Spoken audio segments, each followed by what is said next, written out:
Menjadi kepala sekolah lansia, Pak, apa suka dukanya, keluh kesahnya? Menjadi kepala sekolah lansia itu banyak sukanya ya, beda dengan sekolah formal gitu. Ya. Terus mungkin kegiatan-kegiatan apa aja yang sering dilakukan, Pak? Supaya terbentuk lansia yang tangguh dan lansia yang smart. Peran serta pemerintah dalam perkembangan sekolah lansia ini bagaimana, Pak? Nah, terkait dengan apa yang dilakukan oleh pemerintah Desa Tegal Harum ini kan luar biasa. Pak, perbekalnya ini luar biasa. Ya. Ternyata Yang saya kaget juga, Pak, bahwa sekolah lansia ini seperti tadi Pak sampaikan ada wisudanya, Pak.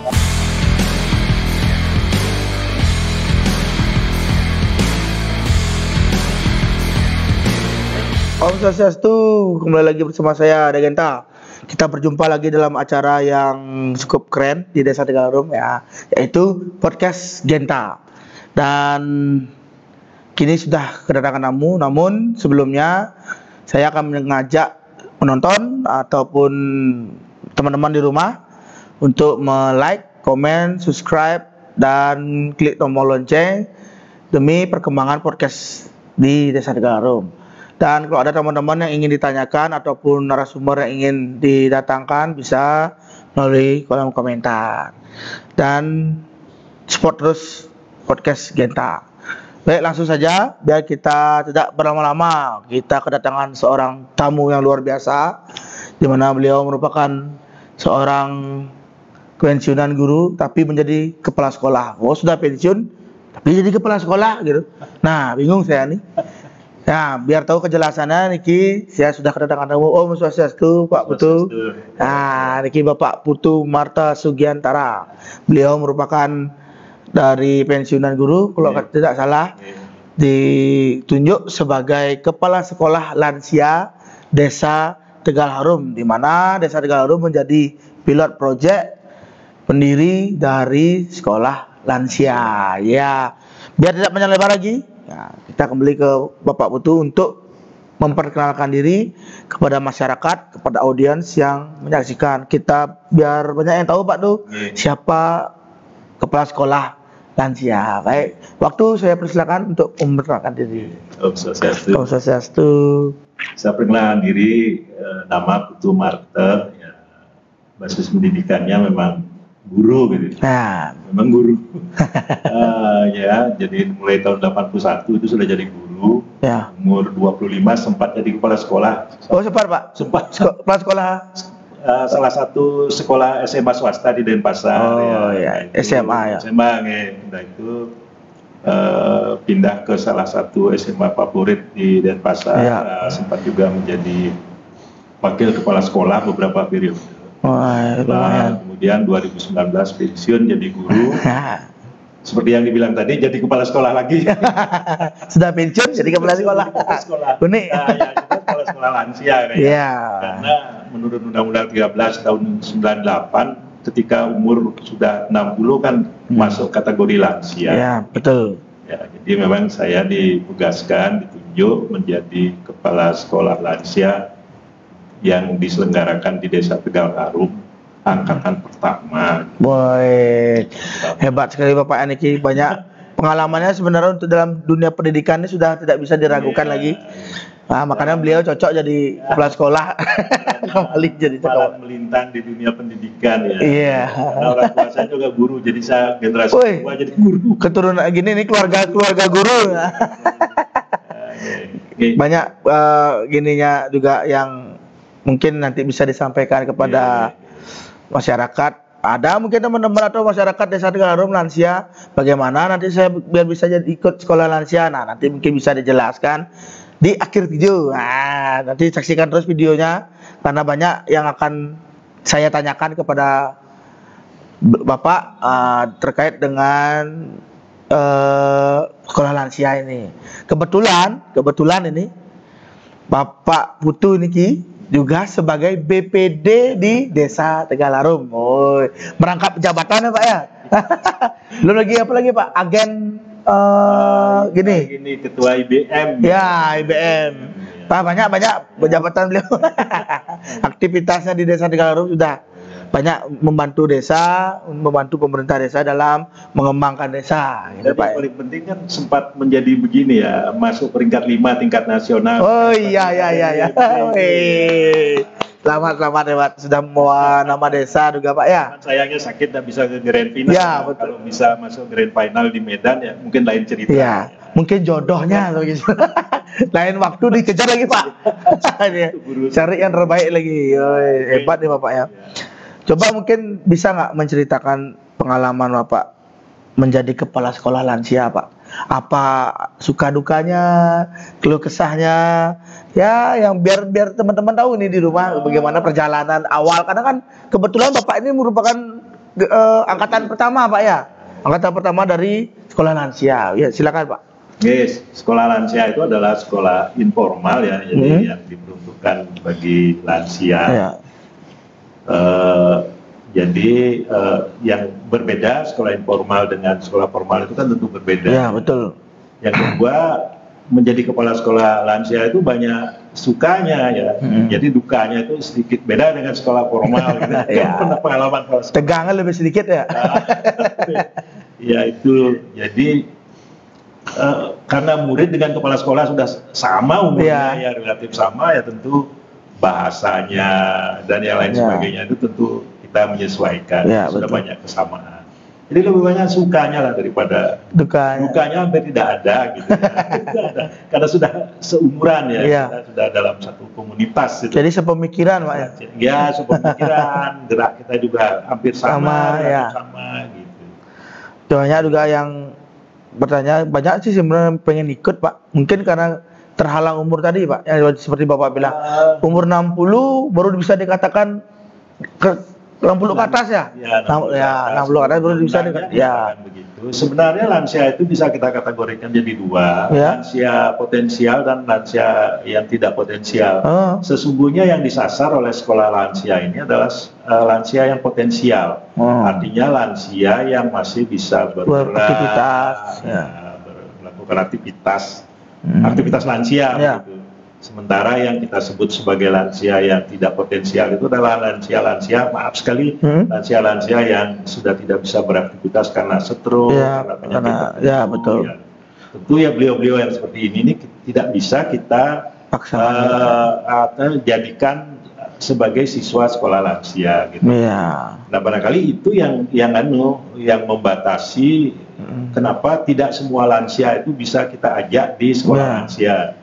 Yang kedua ada persyaratan lagi bahwa jumlah kuota di sekolah lansia itu ada batasnya, jadi tidak seperti sekolah formal yang jumlahnya banyak. Ini tentu tidak. Kenapa? Karena di sekolah lansia itu kan diperlukan layanan khusus ya. Layanan khusus ya. Gitu. Jadi kalau jumlahnya terlalu banyak mungkin agak sulit juga ya. Layanannya bisa kualitasnya berkurang Pak ya. Karena itu kan harus mendapat sentuhan secara pribadi ke tiap-tiap orang. Yang lebih fokus jadinya ya Pak ya. Ya. Betul juga karena ya wajar aja katanya masyarakat bilang kalau masyarakat lansia itu kembali dia seperti anak kecil. Jadi harus kita intensif untuk berkomunikasi dan lain sebagainya. Terus mungkin kegiatan-kegiatan apa aja yang sering dilakukan Pak di kegiatan sekolah lansia itu sekolah lansia. Jadi kegiatan sekolah lansia itu tujuannya adalah supaya terbentuk lansia yang tangguh dan lansia yang smart gitu. Yang smart itu maksudnya sehat, mandiri, aktif, produktif, bermartabat gitu. Nah, itu jadi semua kegiatan itu harus menuju ke tujuan yang tadi itu, ke lansia yang tangguh. Biar nyambung ya Pak ya. Biar nyambung ya. Jadi kegiatannya ya supaya nyambung ke sana. Betul. Sehingga nanti itu setelah para lansia itu selesai mengikuti kegiatan, kita harapkan mereka menjadi lansia yang tangguh dan lansia yang smart. Gitu. Ya betul.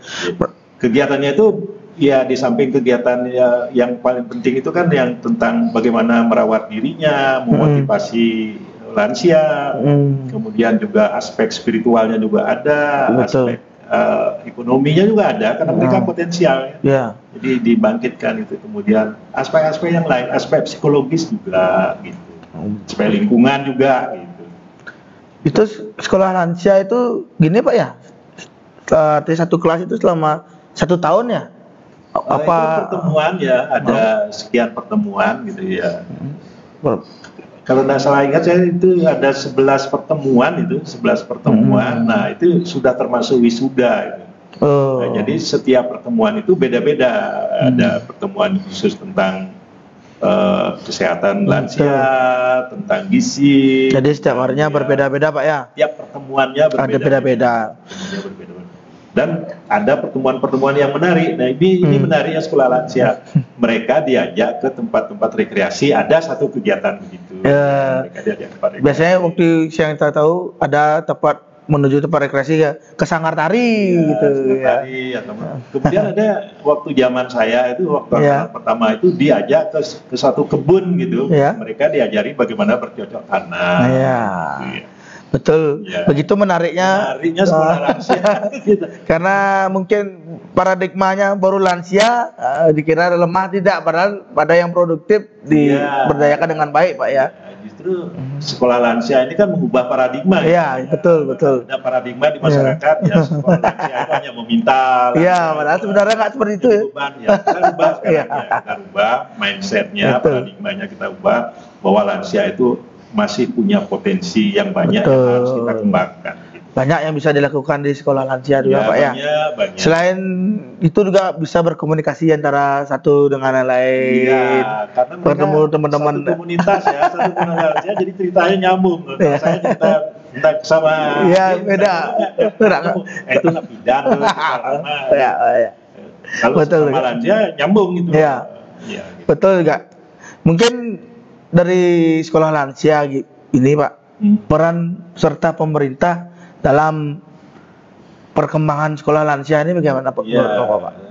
Ada Undang-Undang Nomor 13 tahun 98 itu Undang-Undang tentang Kesejahteraan Lansia. Nah, di sana dicantumkan pasal 11 itu ada salah satu itu kepada lansia yang potensial itu harus diberikan ada kewajiban memberikan layanan pendidikan dan layanan kesehatan gitu ya. Nah, kita bicara di pendidikan itu. Kan ini wujudnya itu. Jadi layanan pendidikan itu wujudnya adalah dengan sekolah lansia ini. Betul.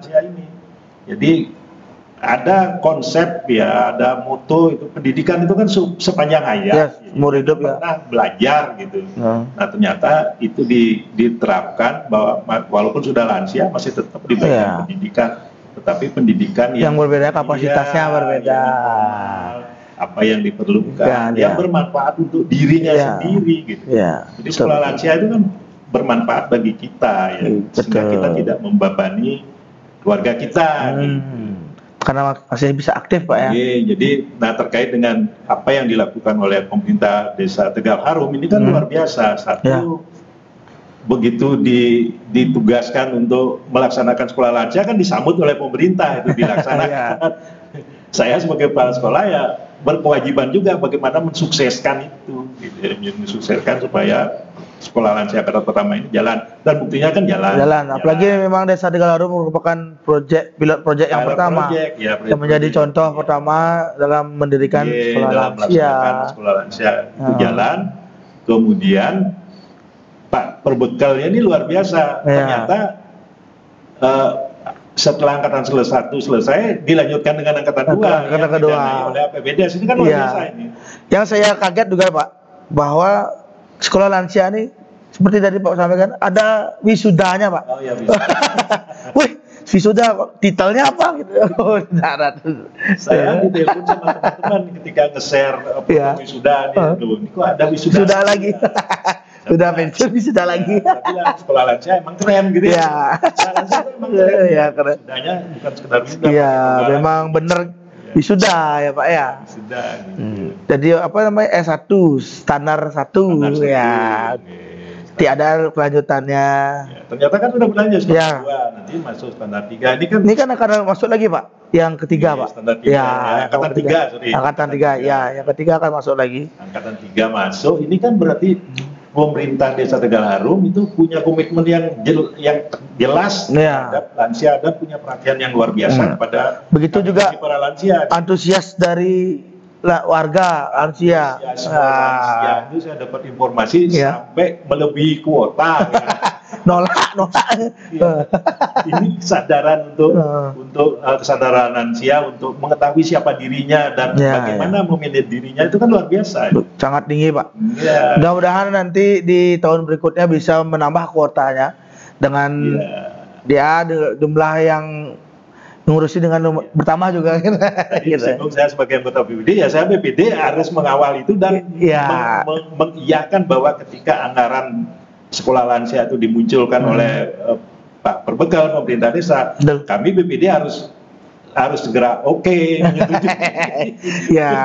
Hubungan yang baik itu perlu juga, Pak Itu betul. Mantan kepala sekolah lansia duduk di BPD tahu gimana sekolah lansia. Betul sekali, Pak. Nah, mungkin ini ada pertanyaan terakhir dari saya, Pak. Nah, Bapak Perbekal kita selama menjabat sudah kurang lebih 5 tahun menjabat, Pak, yang memimpin desa kita di Desa Tegal Harum. Menurut Bapak mungkin ada nggak kritik dan saran, masukan kepada Bapak Perbekal dan kritik dan saran kepada sekolah lansia kita, Pak? Artinya untuk perkembangan yang lebih baik, menuju yang lebih baik lagi, Pak, dengan ada sisa waktu. Baik, Pak, silakan. Perbekal kita itu di mata saya satu beliaunya inovatif, kemudian visioner, jadi jelas itu. Nah, itu yang menurut saya membuat Desa Tegal Harum banyak prestasi yang diraih. Dan ini bisa dilanjutkan terus ya. Kita sebagai mitra kerja itu harus mendukung itu ya, harus tetap bersinergi dengan Pak Kepala Desa. Program-program mendukungnya harus kita dukung. Betul, Pak. Kita dukung. Karena sudah jelas ini. Arahnya itu sudah jelas. Kalau menuju yang lebih baik, kenapa tidak, Pak ya? Menuju yang baik, kenapa tidak? Kenapa kita ragukan lagi kan?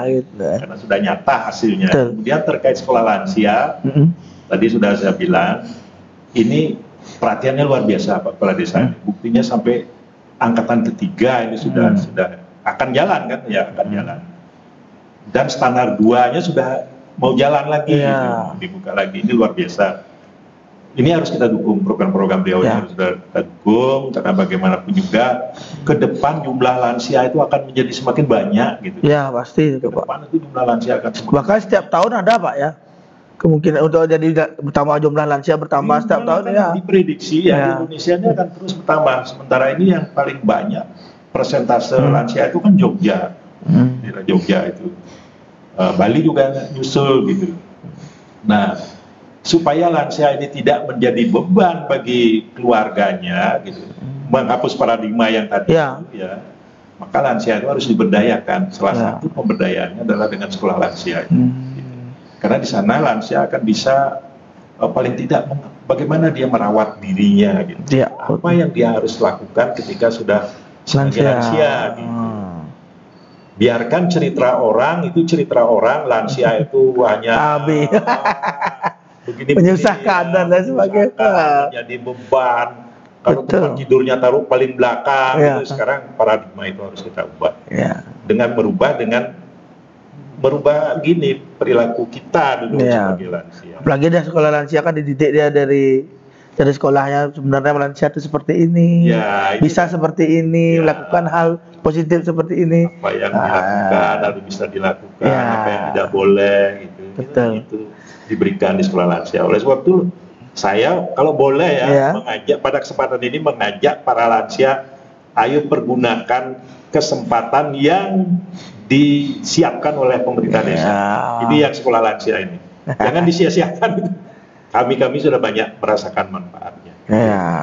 Betul sekali. Untuk semua lansia mungkin yang belum mendapatkan kesempatan, kemungkinan waktu selanjutnya mudah-mudahan program ini, program sekolah lansia bisa berkelanjutan atau berkepanjangan, Pak kita harapkan. Karena bisa membantu dari lansia-lansia kita di Desa Tegal Harum terutama bisa beraktivitas dengan sesuai usianya, bisa belajar dengan sesuai umurnya lah gitu, bahasa gampang ya. Biar panjang umur semua Pak, biar sehat-sehat semua ya Pak ya. Dan sebelum berakhir jangan lupa untuk like, komen, dan subscribe acara dari podcast Genta kali ini. Semoga bermanfaat untuk teman-teman. Nah, dan sebelum saya akhiri, saya akan memberikan satu oleh-oleh Pak. Oleh-olehnya ya berupa piagam penghargaan. Saya ucapkan terima kasih atas kehadirannya karena sudah meluangkan waktu Pak. Mungkin lain waktu bisa bertemu, bukan sebagai sekolah lansia atau BPD, mungkin bisa sebagai apa tadi itu Pak, yang juara itu Pak. Iya, nanti bisa memotivasi lagi teman-teman di luar ya, membangkitkan semangatnya biar bisa seperti Bapak sudah lansia berprestasi jadi kepala sekolah lagi. Terima kasih banyak. Tunggu sebentar Pak. Ya, baik. Ini saya berikan narasumber, sebagai narasumber. Terima kasih Pak atas kehadiran. Iya, terima kasih.